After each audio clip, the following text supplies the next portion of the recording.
الصلاة والسلام على خير خلق الله سيدنا وحبيبنا وشفيعنا وقرة أعيننا بنا محمد بن عبد الله وعلى آله وأصحابه ومن تبع سنته وهداه إلى يوم لقائنا. أما بعد، para habaib, para kiai yang kesemuanya saya hormati, sahibul ma'had, khadimul ma'had, pondok pesantren Sunniyah Salafiyah Baldatus Siddiq, guru kita Al-Habib Ustaz Saleh bin Umar bin Jindan, para hadirin, para jamaah rahimakumullah. Panjatan puja serta puji syukur kehadirat Allah Subhanahu wa taala. Di malam ini kita bersama dikumpulkan oleh Allah Subhanahu wa taala di dalam rangka untuk memperingati haul daripada orang yang mulia dan agung di mata Allah Subhanahu wa taala.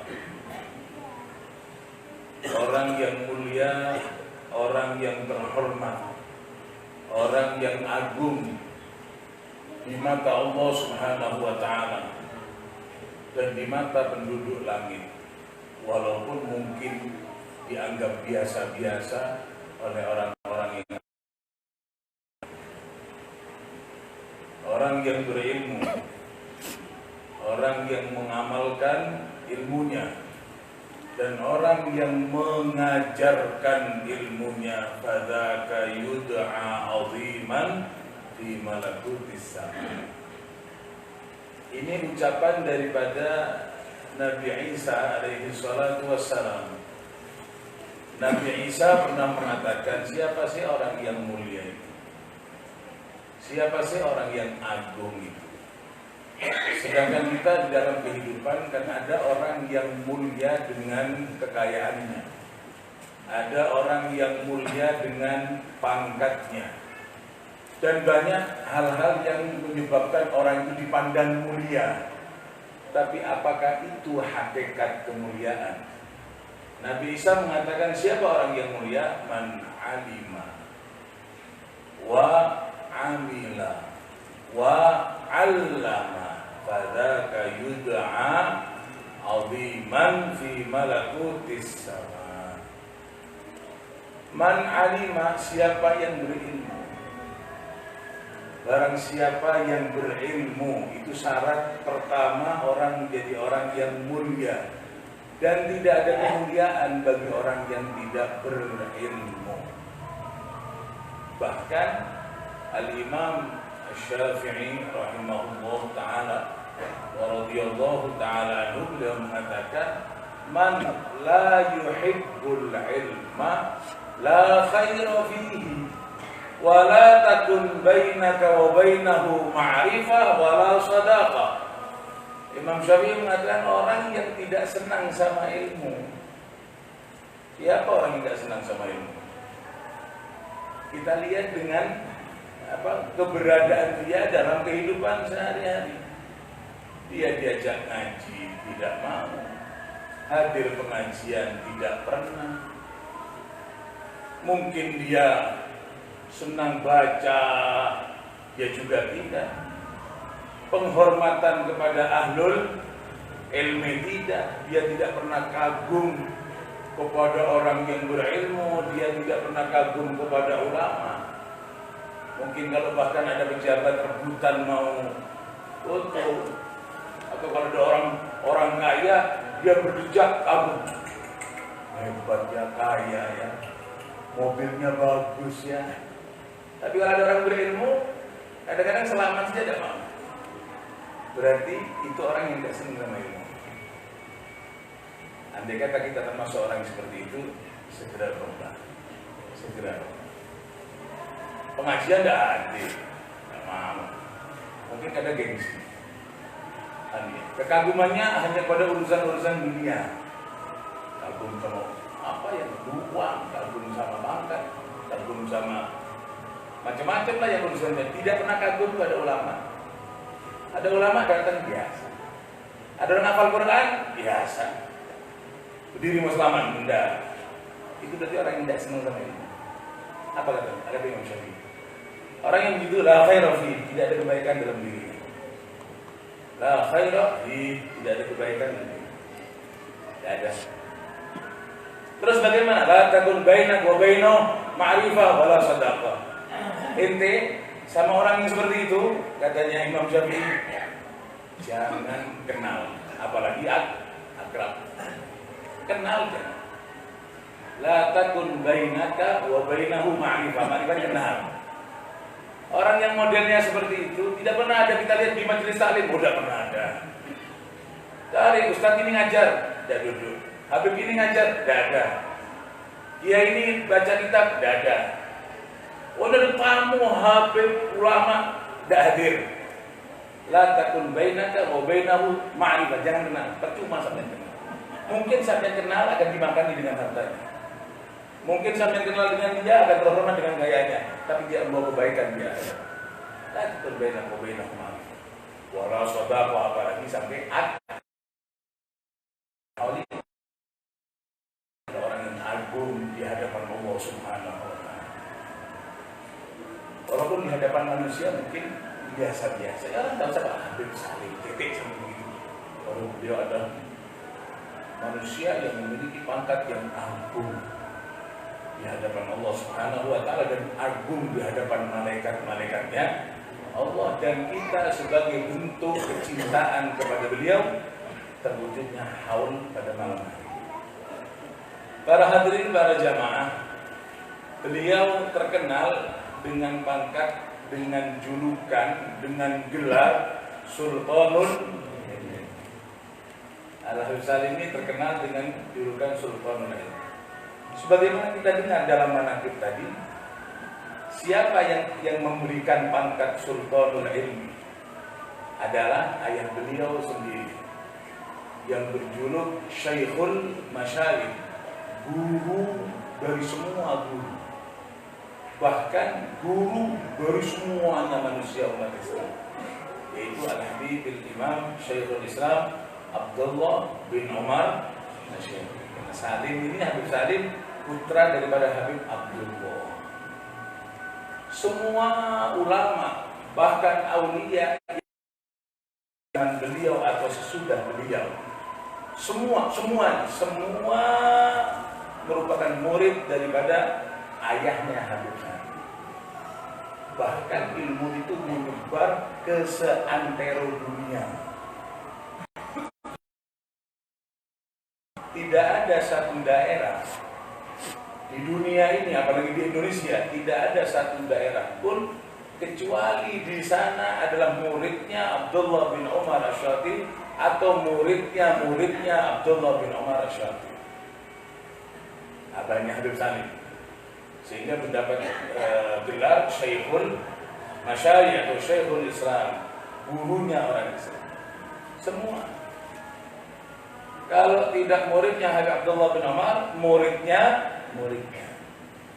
Bahkan guru saya, guru Habib Saleh, gurunya Habib Mukhtar ini, Al-Habib Imam Al-Murabbi Al-Wali Hasan bin Abdullah bin Umar Asy-Syatili, abang dari Habib Salim, dia ngomong, kalau memang mau bangga dan sombong dengan ilmu dan pangkat, saya paling bagus. Tapi Hasan, ini bukan dari orang, telinga saya dengar. Kalau orang itu mau bangga, mau sombong, mau merasa hebat, saya paling hebat.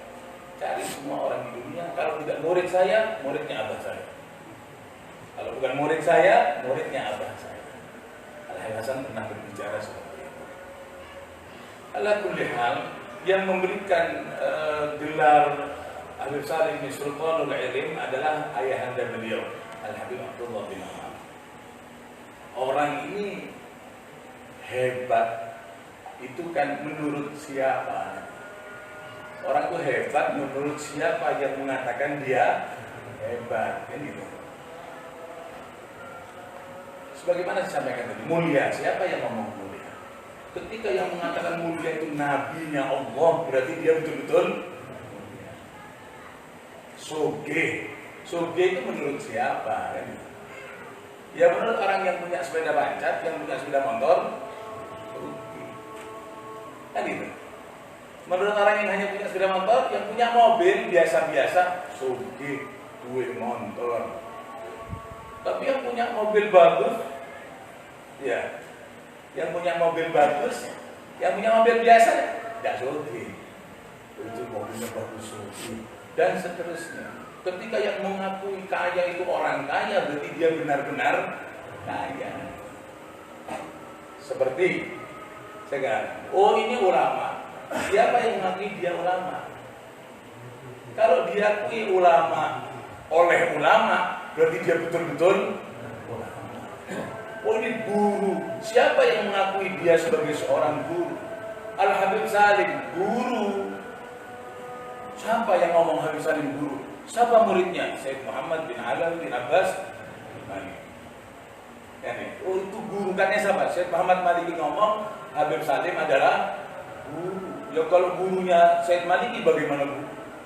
Muridnya seperti Syekh Maliki bagaimana gurunya? Habib Salim ini guru kita. Guru kita. Siapa yang ngomong guru kita? Al-Habib Umar bin Muhammad bin Salim bin Habib. Habib Umar ngomong Habib Salim guru kita. Berarti kalau Habib Umar saya ngomong sebagai guru Habib Salim ini, muridnya saja seperti Habib Umar. Bagaimana Habib Salim? Saya guru kita bersama. Habib Hasim guru kita bersama. Yang ngomong siapa? Hadir kene. Itu setiap manggil mau itu hasanah oleh guru kita bersama. Ya gurunya siapa? Gurunya Kadir. Lumayan lah kan gitu. Jadi siapa yang ngomong Habib Salim ini rajanya ilmu? Ayah beliau sendiri, Syekhul Musyad Abdullah bin Umar, putranya Habib Abdullah bin Umar, yang lagi empat. Satu Habib Muhammad Al-Mahdi, abahnya Habib Jailani yang datang ke Indonesia. Dua Al-Habib Abu Bakar. Kemudian Hasan, yang keempat Habib Salim. Kata ayah beliau, anak saya empat-empatnya wali semua. Kalau sampai mau kaidah layak dikul wali, yang ngomong wali, yang ngomong wali, yang ngomong anak saya empat, Mahdi, Abu Bakar, Hasan, Salim, tinggi pangkatnya. Alhamdulillah kita bisa hidup dan melihat, kita bisa melihat wajah beliau karena tahun 2000 ya, 2001 atau 2002 Habib Salim sudah datang ke Banyuwangi. Iya, 2002 sudah datang ke Banyuwangi. Waktu saya masih di Hadramut. Apa kata ayah beliau? Anak saya semua wali, semua barokah, dan Salim lebih unggul dari yang lain. Beruntunglah orang yang hidup pada zaman Salim. Kita hidup pada zaman beliau dan kita pandang wajah beliau ketika ke Banyuwangi. Dan 2 kali Habib Salim ke Banyuwangi. Semoga modal memandang wali, itu jelas wali Habib Salim. Orang yang ngomong Habib Salim wali itu adalah wali, kan berarti betul-betul wali. Kalau kita kan tidak tahu. Alhamdulillah mata kita bisa memandang waliullah. Semoga pandangan itu terus bersambung sampai di akhir. Sultan lain. Kerajanya ini cuma usaha. Di mana kita dengarkan luar biasa. Umroh ilmu bukan karena abahnya ngomong ini rajanya ilmu terus tahu-tahu jadi raja, enggak, dengan usaha. Dan tidak ada kata berlebih-lebihan dalam menuntut ilmu. Apalagi ilmu agama. Kadang-kadang kita ini merasa orang ngaji itu jangan itu berlebih-lebihan, nanti stres. Tidak ada orang belajar stres itu ada. Andai kata belajar mengakibatkan stres itu berarti salah guru, berarti salah guru atau salah niat dan tujuan. Oh itu kakek ngaji, tidak ada orang kakek ngaji, tidak ada. Kadang-kadang juga orang yang lebih parah tidak jujur gitu. Kalau les itu lama, dia ngomong udah kebanyakan. Les mulai jam 3 sore sampai isya dengan belajar. Gak ada yang ngomong itu pakaian les, gak ada. Ngaji baru ngaji sebentar, jangan diforsir. Itu nanti stres. Sejarah mencatat, tidak ada kan orang kakek belajar agama itu adanya orang belajar agama diangkat pangkatnya oleh Allah. Derajatnya diangkat oleh Allah. Habib Salim Pak, kalau belajar itu, dia kemarin Ami Jailani beliau menyampaikan dalam ceramahnya di mana di Surabaya dalam rangka Ami Jailani itu ngomong, Habib Salim itu kalau belajar naik ke loteng,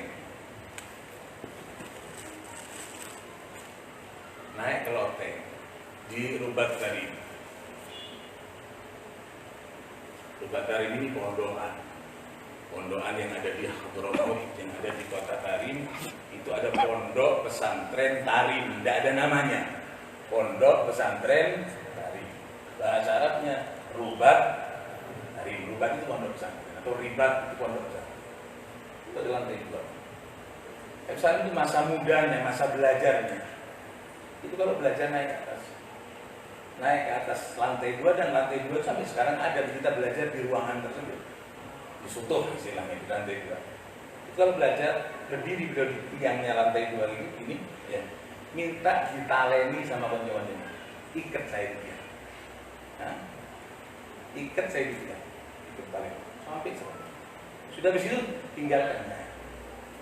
Nanti ada waktunya jam sekian baru buka ikatannya. Ditaleni gitu. Sambil menghafalkan Zubat, sambil menghafalkan Alfiyah, atau menghafalkan kitab-kitab yang lain dalam keadaan itu. Dia ngomong, kalau saya lunggu, duduk, kesirap saya. Kalau kesirap, subuh bangunnya. Kalau berdiri gini, saya kesirap, ya kesirap dalam keadaan berdiri. Apa itu berlebihan? Oh, itu nanti bisa stres. Nah, itu ditaleni. Oh, itu kan Habib Salim.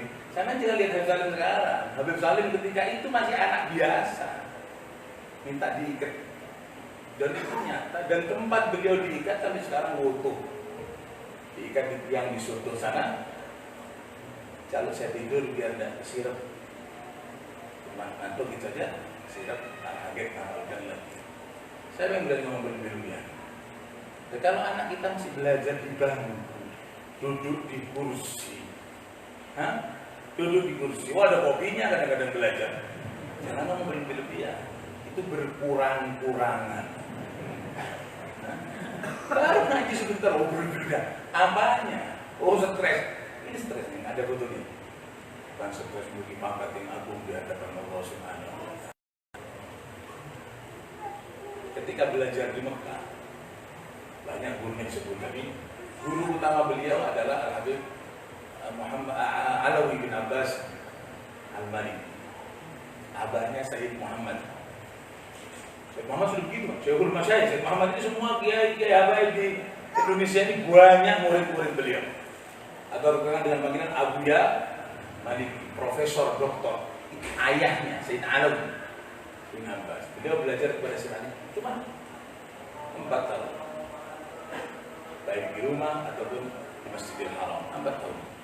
Tapi catatan yang beliau buat daripada belajar selama 4 tahun itu, nulisnya andai kata dibukukan lebih daripada 20 jilid buku. Sudah dicetak 4. Itu kalau dicetak 20 jilid buku lebih. Hasilnya 4 tahun. Itu bukan kita beli. Kalau kita beli kan gampang. Kalau beli kita pulang dari pondok bawa kitab 1 kitab, tapi dapatnya beli. Soalnya kitabnya 1 toko. Kan dia toko kitab.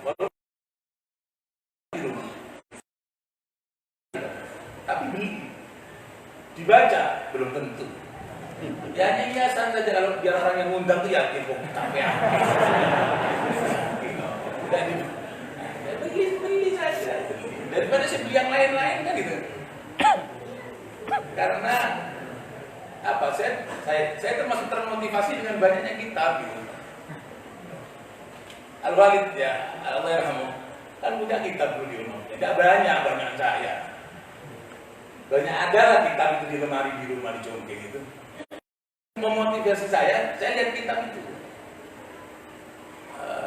Saya lihat kitab, ya Allah. Jadi kalau abang meninggal, abu yang meninggal, siapa yang membaca? Itu termotivasi yang mau di antaranya termotivasi seperti itu. Saya lihat kitab di congkeng itu. Kalau dia mati, siapa mau baca? Ya, saya termotivasi. Sudah, nurun ke anak saya, Hasan ini. Hasan lihat mobil Innova, tanya, dia kalau dia mati, siapa yang nyetir?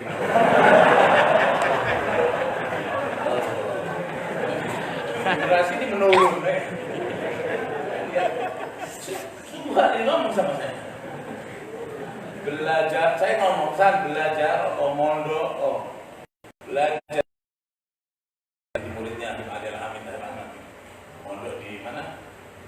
Alhamdulillah, mendatang sore, pulang malam, pulang sore, titip kalau tidak mondok. Itu saya bilang, saya ngaji ya, ini kitab siapa yang baca kalau dia mati? Ini dia ada jawab.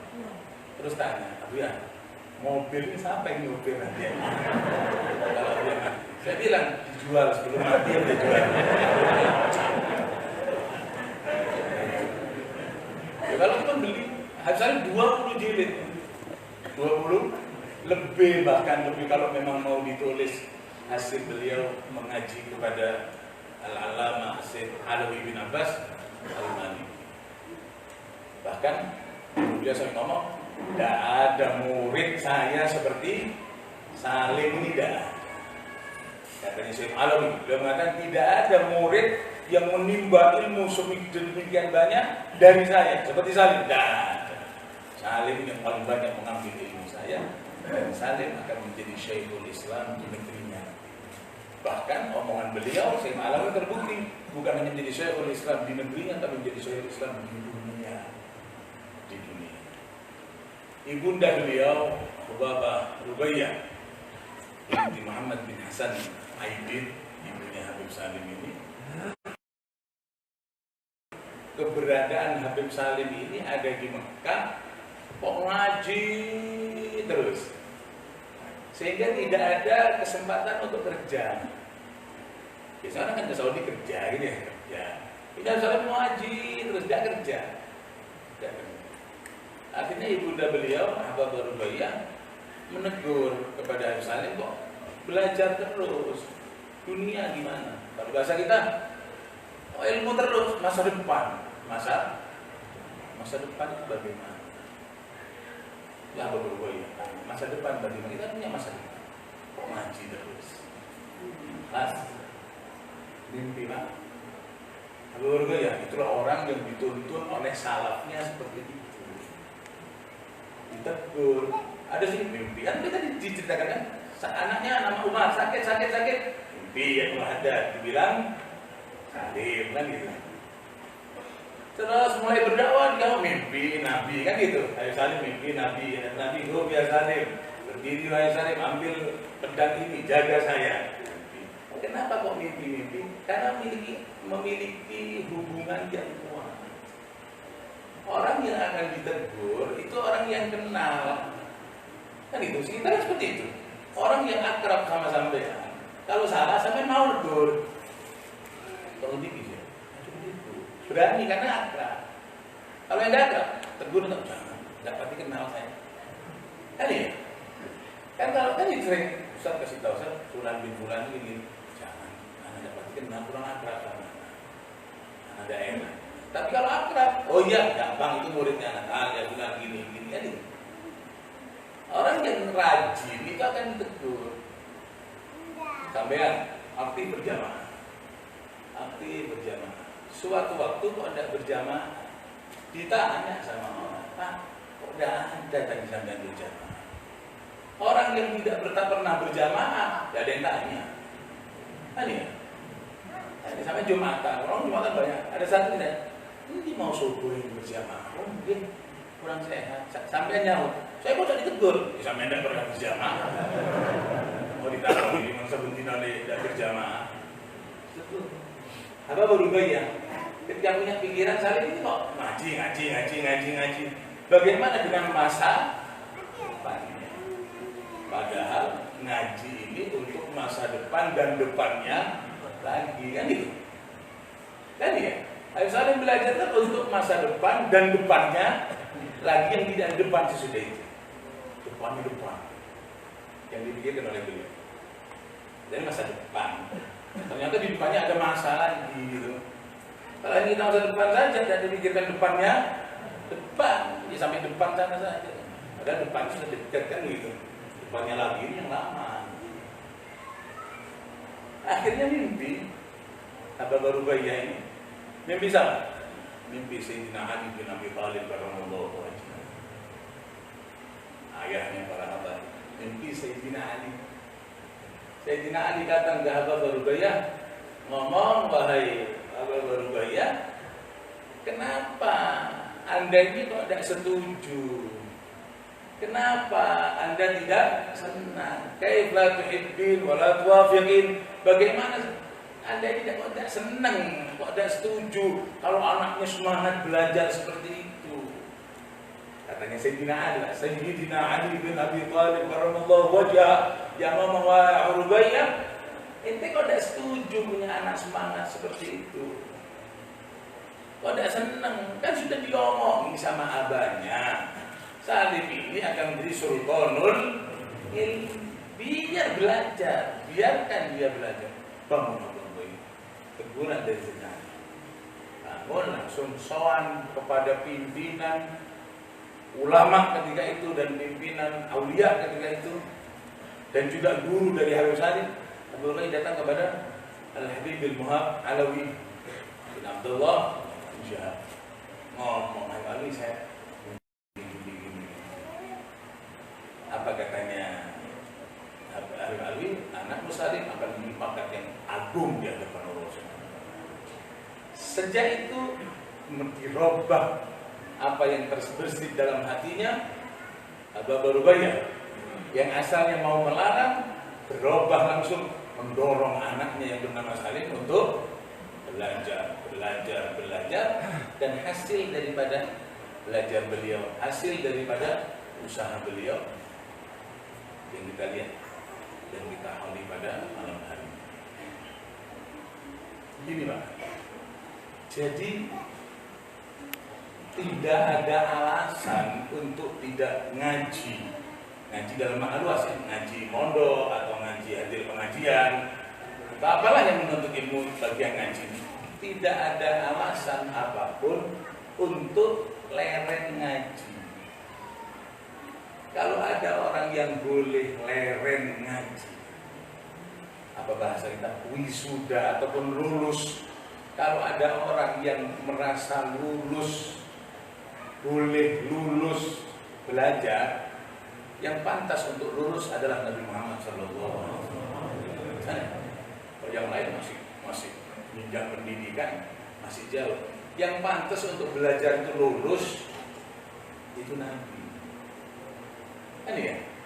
Kita ini belum lulus sudah merasa, atau tidak belajar sudah merasa lulus. Tidak belajar sudah merasa lulus. Tidak pernah ngaji. Dia ada ngaji tak? Oh, gue paling ngikutin kalau dia halal. Kemudian dia ikut. Terus ngomong barang. Ya emang itu. Kita ini kadang belum belajar sudah merasa seakan-akan apa yang diucapkan oleh guru, bahasa Arabnya ustaz, dia sudah tahu semuanya. Hadirah tidak memperhatikan. Apalagi memperhatikan. Hadirah tidak memperhatikan. Karena dia merasa lulus, padahal hanya ilmu yang dia peroleh, bahkan tidak punya ilmu sama. Kalau ada orang boleh lulus, lereng, saya sudah alim, raja, tidak ada semua ustaz semua di bawah saya. Itu Nabi Muhammad SAW. Tapi Nabi apa boleh lulus sama Allah? Tidak boleh. Hah? Nabi boleh lurus? Tidak boleh. Tidak boleh lurus sama Allah. Belum. Nabi Muhammad SAW, bagi Allah, Nabi Muhammad sudah di bawahnya. Boleh lurus sama Allah? Tidak boleh. Allah jauh dalam Al-Quran, wa qul Rabbi zidni. Ucapkan oleh Muhammad, zidni, tambahilah saya apanya? Ini masih perintah untuk mengucap tambah. Tidak ada kata lulus. Semangat. Sehingga dikatakan ij'alil ilma udhran lil wala taj'alil asya udhran lil. Ij'alil ilma udhran lil asya. Jadikanlah ilmu ini sebagai alasan untuk meninggalkan hal-hal yang lain gitu. Jangan hal yang lain dijadikan alasan untuk meninggalkan ilmu. Jadikanlah ilmu sebagai alasan untuk meninggalkan yang lain gitu. Oh, enggak ke sana, saya ngaji. Oh, enggak kelihatan kemarin, saya ngaji. Ngaji dijadikan alasan gitu. Sebagaimana Habib Salim ditegur sama ibunya, kok enggak kerja? Kan itu. Apa alasannya? Oh, ngaji sehingga meninggalkan kerja. Jangan meninggalkan ngaji untuk kerja, tinggalkan kerja untuk. Terus mau makan apa? Lah, pertanyaan ini yang harus kita toto ya. Mau makan apa? Ini bedanya di sana. Sahabat ya. Baik. Sahabat itu ada satu saudara. Satunya ngaji pagi subuh datang ke Nabi ngaji, pulang makan ngaji lagi, asya makan ngaji. Itu terus hidupnya seperti itu, perputaran hidupnya. Wala bikin pacul, wala buka toko, wala ngaji. Si sahib, sahabat sahib, saudara. Di saudaranya ini kerja berhasil. Jadi yang kerja ngaji sama Nabi ini makannya dimakani oleh saudaranya.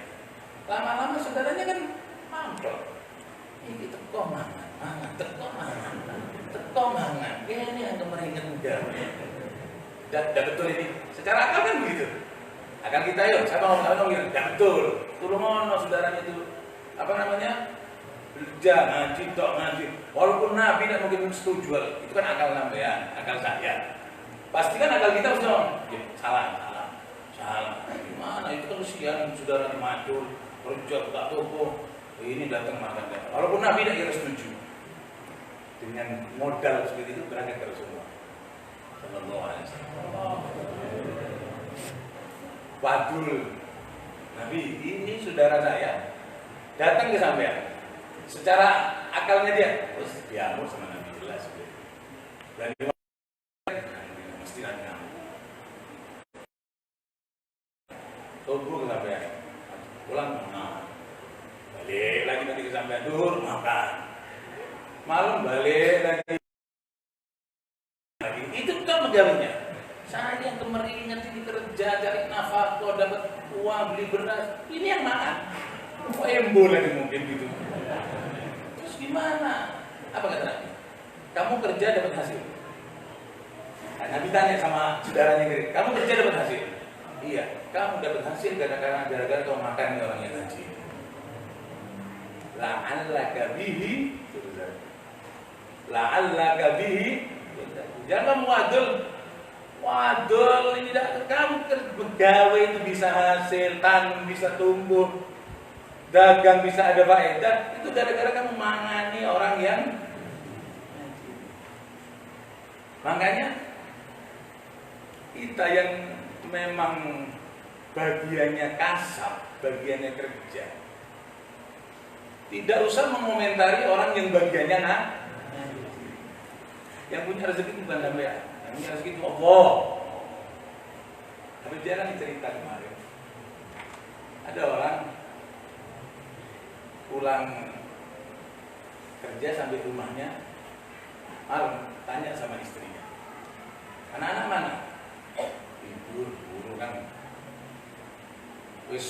sembahyang isya? Belum sholat isya. Kenapa ada sholat isya? Ini anak kita ini nangis mulai sore lapar. Saya mau masak nunggu sampean belum datang. Apa yang mau saya masak?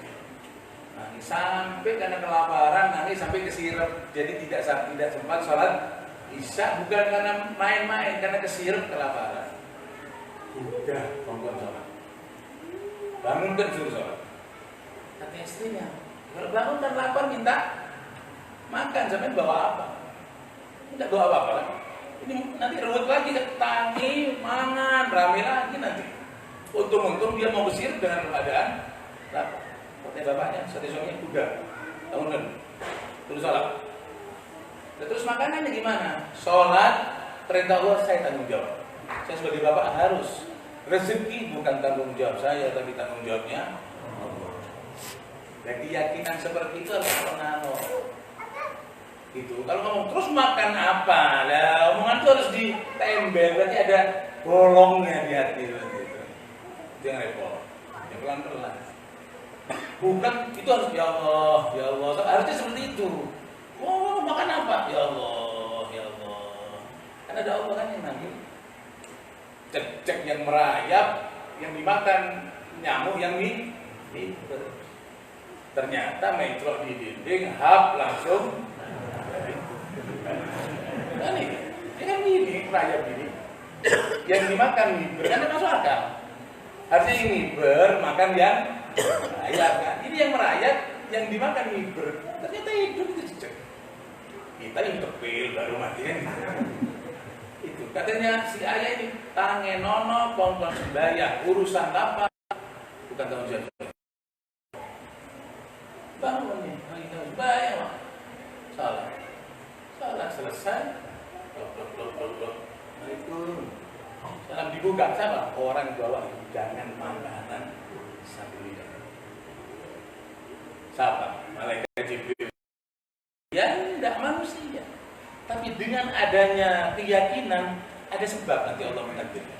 Ditanya sampean kok kesini, sampean siapa? Saya orang kaya di kota ini, Madinah. Saya orang kaya di sini. Kolega saya, partner bisnis saya, untuk makan malam di rumah saya. Kolega bisnis, partner diundang. Ya, namanya partner bisnis mau makan, udangnya enak gitu. Mau menjamu partner bisnisnya, mitra bisnis.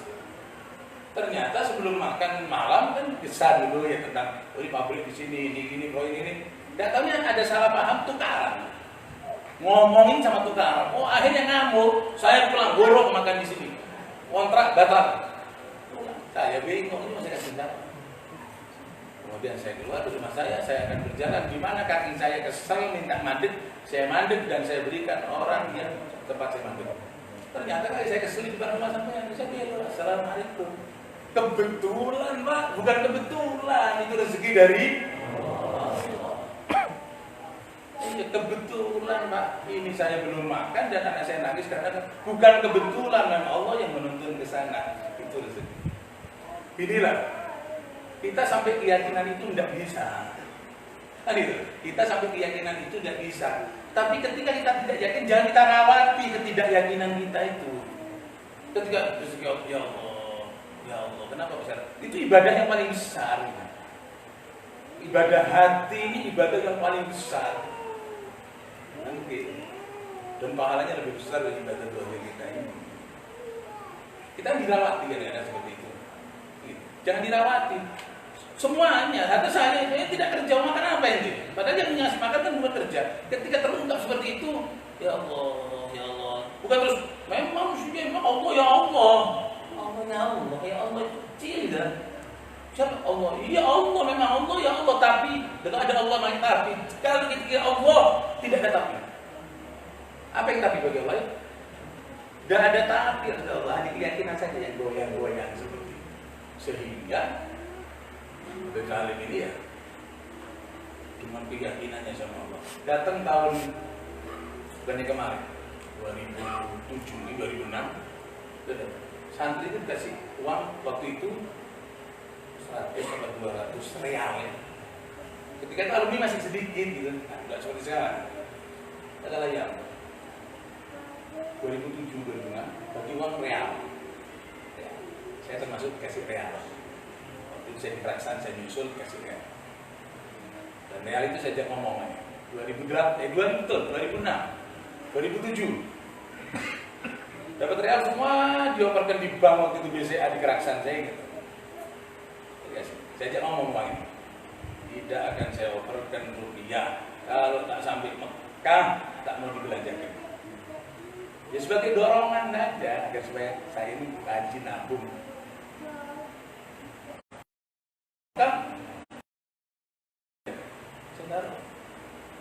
Sudah, saya lihat, saya dioperkan. 2008 orang datang minta KTP saya berangkat haji, katanya orang itu. Berangkat saya 2011 uang itu. Dan uang itu ada dalam saya belanjakan. Harisan bagi uang itu ratusan juta yang dibagi. Tak kalah yang tahun 2006 dibagi sama ratusan uang. Di Keraksan saya dipanggil sama Habib Taufik. Mungkin sebagian orang yang tahu, panggil saya dan alumni yang beberapa orang itu ngomong, coba boleh duit. Habib Salim gak duit dulu buku obat. Tadi bagi uang, habis yang dibagi mau beli obat tidak ada uangnya. Jadi untuk pribadi dia tidak menyisakan sedikit atau bahkan lupa untuk pribadinya. Tapi untuk orang lain beliau lepas uang itu. Bedakan sama kita ya. Bedakan sama kita. Kalau kita untuk pribadi sedikit, tapi untuk agama sedikit rumongso. Coba kita lihat. Kita masukkan uang 100.000 ke mana? Masjid itu merasa banyak. Padahal beli bakso itu 20.000 lebih. Kita biasa satu keluarga beli bakso bayar 60.000, itu murah kan? Tapi untuk ngasih masjid 10.000 itu sudah merasa ada yang 50.000. Ada yang 50.000 setiap Jumat di antara kita. Berat 50.000. Tapi untuk belanja sehari-hari kan lebih dari 50.000. Sehari kita mungkin habis berapa sampean? Pribadi orang per orang satu minggu lah. Untuk keluarganya habis mungkin 20 juta, 20.000, 40.000. Tapi untuk masjid seminggu sekalian 10.000. Berat banget. Iya. Lupa untuk dirinya demi untuk agama. Lupa untuk dirinya demi untuk agama. Kita lupa untuk agama demi untuk kepentingan yang pribadi. 10 juta, 20 juta, 30 juta, 100 juta, 200 juta, Tapi untuk agama, 10.000, 100.000, sejuta, 10 juta, jadi masalah. Banyak itu, berlebihan itu kebanyakan, 20 juta untuk agama. Tapi 100 juta untuk dunia, merasa enteng. Itulah manusia. Habib Salim uangnya habis ratusan juta untuk dibagi kepada orang, dirinya untuk beli obat habis. Itulah Habib Salim. Demikian lagi yang bisa kita sampaikan. Ini sudah malam, kita berdoa kepada Allah, kita sambung pada manaqib pada waktu yang akan datang. Kita berdoa kepada Allah semoga kita berberkah Habib Salim. Berberkahan putra-putra Allah bin Umar Syadid dan berberkahan ulama-ulama yang wafat. Yang kita doakan pada malam hari ini semuanya, semoga kita mendapat keberkahan yang lebih fardana, berkatihim bina husna, bihormatihim wa abitnafi, warifatihim wa ma'afatin al-fitani. Assalamualaikum warahmatullahi wabarakatuh. Bismillahirrahmanirrahim. Alhamdulillah rabbil alamin, hamdan katsiran thayyiban mubarakan fi ala kulli hal, hamdan yuafi ni'amahu wa yukafi mazida. Rabbana